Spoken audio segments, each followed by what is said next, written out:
नमस्ते नमस्कार आज फेरि पनि म लिएर आइसकेको छु बिजनेस इन्भाइरोमेन्ट एन्ड स्ट्राटेजिक म्यानेजमेन्टको सेकेन्ड च्याप्टर जुन चाहिँ रहेको छ political environment.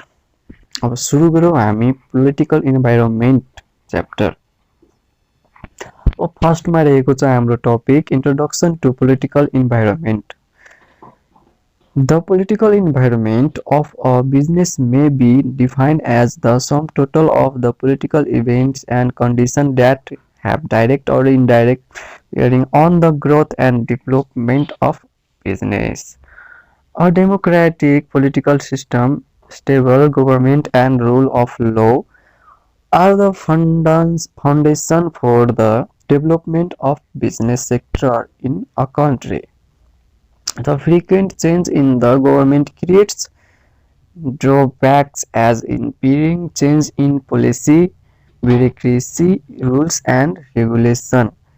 Beside political stability, business firms face a number of political issues such as ideological difference, aggression among the communities, terrorism, government intervention, attitude of the government official towards the business and labor activism. According to Harold Kutuzov, यो चाहिँ विद्वानको भनाइ हो, political environment are the factors in our environment due to the action of legislature and other business or political figures. यो चाहिँ मैले इङ्ग्लिसमै भनिरहेको छु, यो कति अप्ठ्यारो पनि हुन सक्छ र मैले पढेको चाहिँ पनि मिस्टेक हुन सक्छ, त्यही भएर अलि नेपालीमा म भन्न सक्दिनँ, यो इङ्ग्लिसमै एकैपल्ट म भनिरहेको छु पढेर, तपाईहरु पढ्नु होला, यो नोट हो। अब पोलिटिकल स्ट्रक्चर इन नेपाल। अब नेपालमा हाम्रो स्ट्रक्चर कस्तो छ त पोलिटिकल इन्भाइरोमेन्टको त फर्स्टमा रहेको छ पोलिटिकल आइडियोलोजी, त्यसपछि गभर्नमेन्ट and its branches, त्यसपछि political parties र constitution रहेको छ। त्यसैगरी अब political ideology भन्नु पर्दाखेरि ए नम्बरमा छ त्यसैगरी political ideology it is defined as a set of ideas, principles and philosophy. A political ideology is largely concerned with location of power and resources. There are a number of political ideologies. Some important ones are discussed below. First मा रहेको छ democratic. In democratic political system, the supreme power it's on people of a country. अझै छ जुन चाहिँ पढ्नु होला, आफैले नोट पढ्नुहुन्छ अनि बुझ्नुहुन्छ, नत्र धेरै भिडियो लामो भइहाल्छ त्यसैले। सेकेन्डमा रहेको छ a democratic system of governance is better for sustained economic prosperity and private sector development. अब त्यसैगरी 2 नम्बर रहेको छ totalitarian. In the such a political system the power is centralised to government, people are not given freedom of speech, property it is. त्यसैगरी second number पोइन्टमा रहेको छ the power to rule is concentrated on a person or a small group. Once in power, the ruler will tend to act so as to the limit degree of participation by other in the process of decision making events to the extent of monopolizing the process altogether and domination on opposite to occur. अब त्यसैगरी त्यसकै third number point रहेको छ यो in the constitution of Nepal we have Federal Democratic Republic political system. This system liberal and believes in social justice and welfare of people. New constitution यो संविधानको पढ्नु होला, हुनुहुन्छ यो थर्ड नम्बर पोइन्ट रहेको छ पढ्दैन। अब हामी जाऊ बी नम्बरमा constitution. It is एकैछिन यो हामी भइसक्यो यो पनि भइसक्यो अब यसमा छ It is the called the main law of a country. It is legal document, a blueprint for the governments of the country.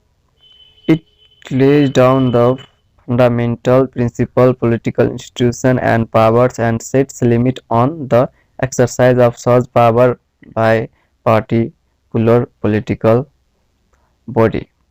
In constant of Nepal यो चाहिँ नेपालको कन्स्टेन्टमा कहिले के भयो त्योहरू छ जस्तै फर्स्टमा पढ्दाखेरि in Nepal before the political change in 2046 Vikram Samvat यो 2046 मा पोलिटिकल पार्टीहरू चेन्ज भएको थियो there was panchayat constitution since the political systematic called panchayat democratic system 2046 मा पञ्चायती व्यवस्था थियो र त्यसैगरी in 2046 a new constitution with multi-party democratic was promulgated.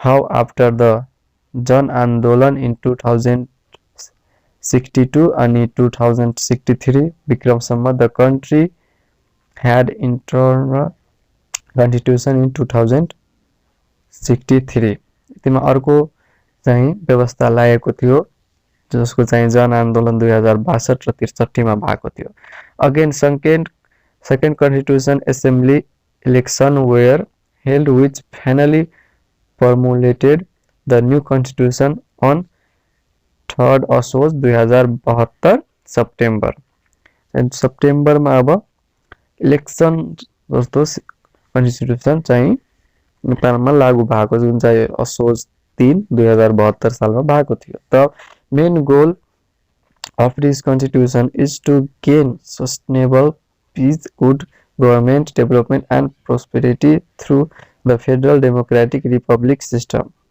According to new constitution 2072 को अनुसारले Nepal is a independent individual sovereign secular inclusive democratic socialism and oriented federalism democratic republic state all the people and business organization must conduct their activities within the previous of this constitution in Nepal. त्यसैगरी अब अर्को पोइन्टमा रहेको छ the fulfill all the requirements of the new constitution of Nepal all world municipalities and villages were restructured into 753 new municipalities and villages. Their former 75 district development committees were also replaced 77 new district coordination committees which have much less power than the DDCS. त्यसैगरी यसको भनाइ अनुसार 753 वटा नगरपालिकाहरू बन्यो 75 वटा जिल्लाको develop भयो र 77 वटा त्यसलाई नै 75 वटालाई फेरि रिप्लेस गरेर नयाँ 75 देखि 77 वटा जिल्लामा परिणत गर्यो र अब अर्को पोइन्टमा it at the present there is 6 मेट्रोपोलिटिज 6 वटा महानगरपालिका 11 वटा उपमहानगरपालिका र 276 वटा नगरपालिका र त्यसैगरी 460 वटा गाउँपालिका बनाइएको रहेको छ नेपालमा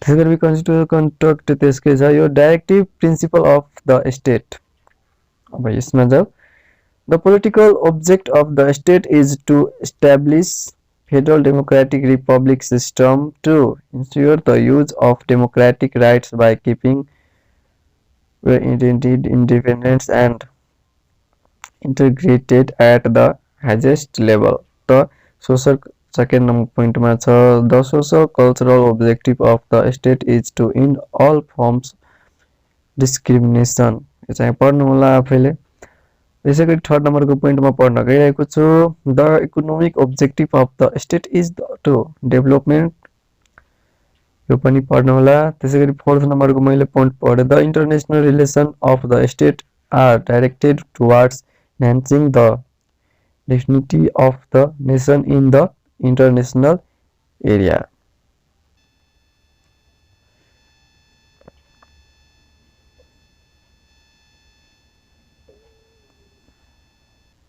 स्टेट अफ पोलिसिज रहेको छ यो।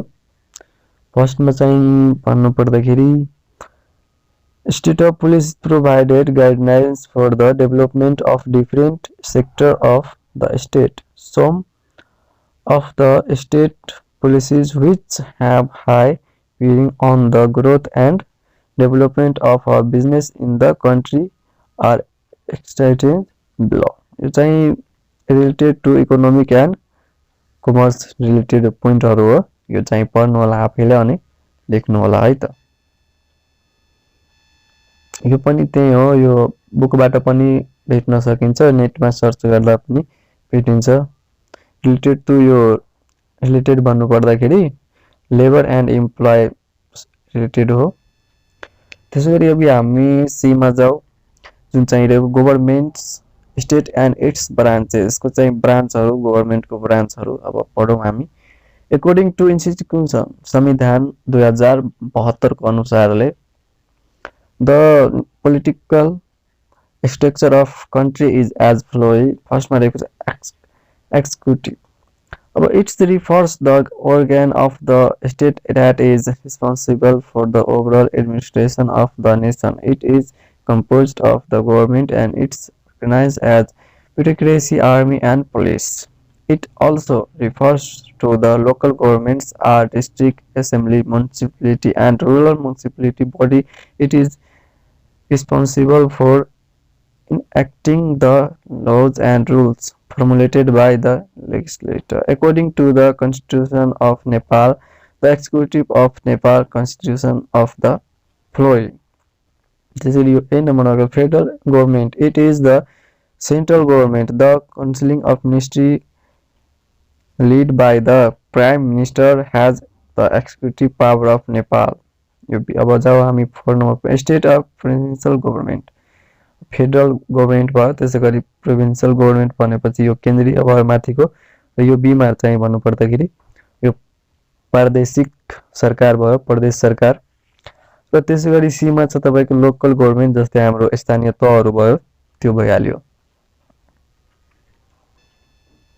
अब जाऊ हामी judiciary. It is represented by the courts of law. It decided whether of the government work and according to the rules and regulation determined by the legislature and whether they are consistent with law or not. चाहिँ judiciary लेभलको कानुन भइहाल्यो।